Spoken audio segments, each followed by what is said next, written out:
suis Cécile Mousset, je travaille pour GRDF, donc Gaz Réseau Distribution de France. Je suis chef de projet méthanisation en Île-de-France. Donc c'est un gaz qui est 100% renouvelable. Il va être produit à partir de déchets organiques. Donc vous prenez des déchets organiques, par exemple des restes alimentaires, vous les mettez dans une grosse cuve qu'on appelle un digesteur, un méthaniseur. Et dans cette cuve, vous avez des bactéries qui vont digérer la matière organique et faire du biogaz. Ce biogaz, vous pouvez le récupérer et l'injecter dans les réseaux de gaz pour le consommer localement.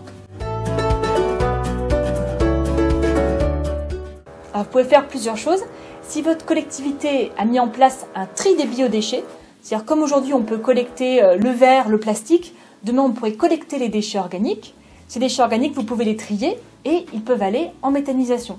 Par exemple, c'est ce qui a été mis en place à Paris, dans 2 arrondissements, dans le 2e et le 12e arrondissement, où les biodéchets, donc les déchets organiques, sont collectés. Quelque chose qui est franchement bien et qui arrive bientôt, c'est le Zoo Thoiry dans les Yvelines, qui d'ici 1 mois va injecter du gaz vert dans les réseaux.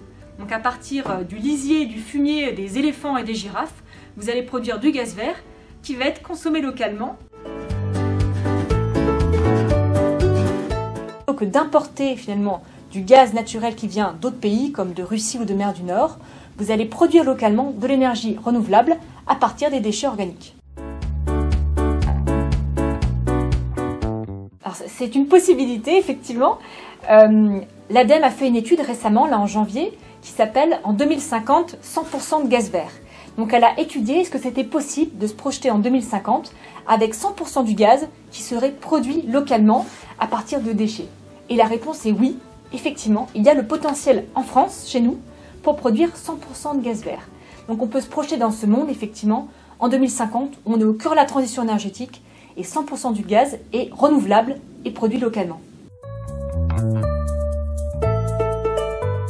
Alors nous, GRDF, notre cœur de métier, c'est d'exploiter, de maintenir les réseaux de gaz, les réseaux de distribution de gaz. Et donc nous, par rapport à la méthanisation, notre rôle, ça va être de raccorder les unités au réseau de gaz. Donc leur permettre d'injecter ce gaz vert dans les réseaux. Voyez. Mais après, on a un rôle plus général de soutenir cette filière. Parce que pour nous, le gaz vert est au cœur de notre projet d'entreprise. Donc on va faire partie des groupes de travail nationaux pour soutenir cette filière. Et localement, on va être un interlocuteur de proximité pour chaque projet qui se lance. Pour leur permettre d'accomplir, de mettre en œuvre leur projet et d'injecter le gaz vert dans le réseau.